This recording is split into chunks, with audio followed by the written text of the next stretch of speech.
എടി നീ കുളിച്ചെങ്കിൽ ചായ എടുത്തുണ്ടോ? അമ്മ ഞാൻ കുളിച്ച് ചായ ഇപ്പൊ തന്നെ എടുത്തോണ്ട് വരാം.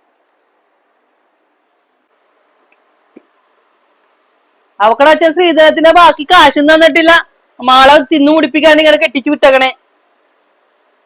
അമ്മേ ചായ.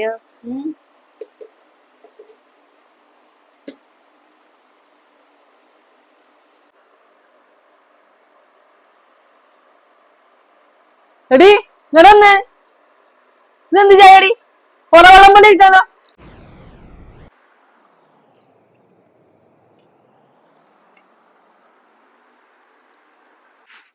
ഹലോ ഹലോ അമ്മേ, എന്നെ എങ്ങനെ കൊണ്ടുപോകാം ഇവിടെ നിന്ന്? എനിക്കിവിടെ ബാത്റൂമില് കുറ്റി പോലെ നടക്കാൻ സമ്മതിക്കൂല. എന്നെ ഇവിടെ ഭയങ്കര ഉപദ്രവമാണ് അമ്മേ. അച്ഛനോട് പറഞ്ഞിട്ട് ശ്രീധരത്തിന്റെ ബാക്കി എങ്ങനെയെങ്കിലും കൊടുക്കാൻ പറയാമേ. എടി നീ ആരെയാ നീ വിളിക്കണേ? ഇതിന്റെ അകത്ത് കയറിയിട്ട് ഏതാവനെ വിളിക്കണ നീ? അമ്മേ ഞാൻ ആരെയും വിളിച്ചില്ല ചേട്ടാ. അമ്മ എന്നെ ഭയങ്കര ദ്രോഹിക്കുന്നു. ദ്രോഹിക്കണം. എന്നെ വളർത്തി വലുതാക്കി കൊണ്ടുവന്ന് ഒരു കാര്യം ചെയ്യും. ആ ശ്രീധരത്തിന്റെ ബാക്കിയെ നിന്റെ അച്ഛൻ്റെ അടുത്ത് കൊണ്ടുവന്ന് കൊടുക്കാൻ പറ. അപ്പൊ ഒരു ഉപദ്രവം ഉണ്ടാവില്ല. എന്റെ ജീവിതവും നശിച്ചു. അപ്പൊ ഞാൻ ഇനി എന്റെ കുഞ്ഞിന്റെ ജീവിതം കൂടി നശിപ്പിക്കണ്ടല്ലോ. അപ്പൊ ഞാൻ ഈ ലോകത്തിന് പോണല്ലേ നല്ലത്.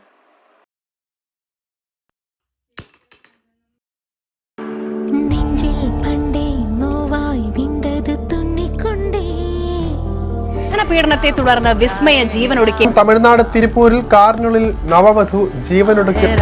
നമസ്കാരം, ഞാൻ നിങ്ങളുടെ എല്ലാവരെയും സോണാക്ഷി. അപ്പൊ നമ്മുടെ ഇന്നത്തെ വീഡിയോ അടിപൊളി വീഡിയോ ആണ്. നിങ്ങൾക്ക് എല്ലാവർക്കും ഇഷ്ടപ്പെടുമെന്ന് വിചാരിക്കുന്നു. നമ്മുടെ ഇന്നത്തെ വീഡിയോയുടെ മെസ്സേജ് വന്നിട്ട് സ്ത്രീധനത്തെ കുറിച്ചാണ്. സ്ത്രീധനം ചോദിക്കുന്നതോ അതോ മേടിക്കുന്നതോ എല്ലാം കുറ്റഹാർണമാണ്. അതായത് ശിക്ഷക്ക് അടിമയായിട്ടുള്ള കാര്യങ്ങളാണ് നിങ്ങൾ ചോദിക്കുന്നത്.